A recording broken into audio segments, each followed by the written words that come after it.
This is our jump trail. So far we got 2 jumps and a medium-sized berm. This is our rock jump that we built.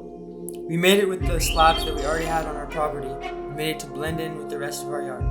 After the rock, you go straight into this berm. The hard part is getting through that narrow tree entrance right after the drop.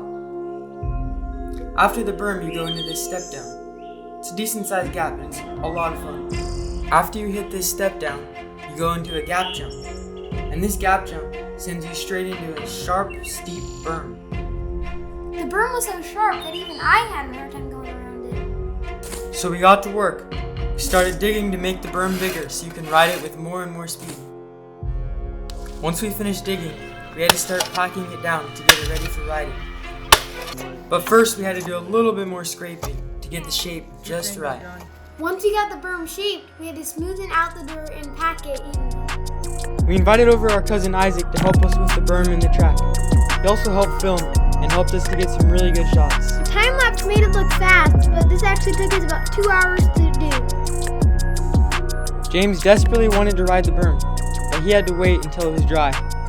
Once we finished packing down the berm, we decided that the ending needed to be a lot bigger, so we added a lot more dirt.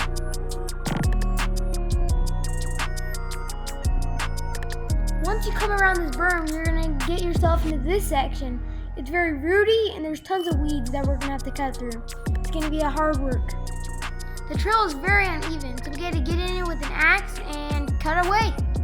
The trail was so uneven that we had to pickaxe for many hours to get it flat and rideable. This is what it looked like at the start. Pickaxing was a lot of work, but at the end, it really paid off. Alright, so I'll show you what we've done so far. Still got quite a bit more work to do, but We are paving the path.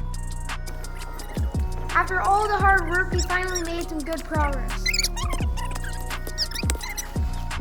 Oh!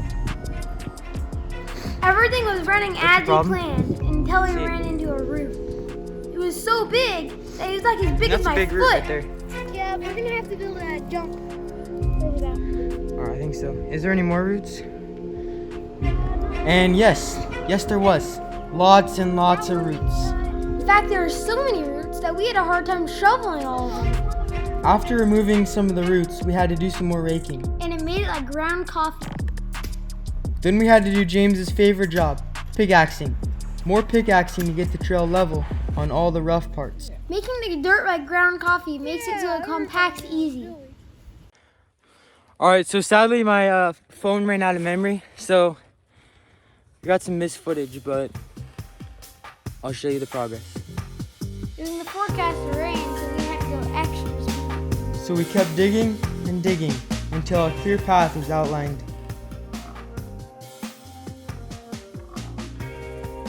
This is what it looked like before we did any work, and then we started pickaxing and raking away, and then eventually turned into ground coffee like this.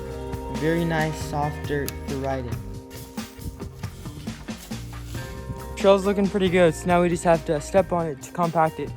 Since the dirt was sticking to our shoes like mud, this part did not work too well. But is it good enough? So in the future, we might build a jump or two down here since we don't have enough speed for a step up there. We were originally going to build a step up, but around the berm we don't have enough speed, so we just couldn't do it. So yeah, here's the trail, and this is pretty much just going to be our uphill. Alright, so James went up and decided that it needed a test run. He started to ride down the trail, and it was pretty good. It felt pretty smooth, and it is way better than before. And there you go. Here's our finished track. And that's all. Alright guys, if you liked our video, make sure to like and subscribe. And we post a video every Thursday for you guys to stay tuned on.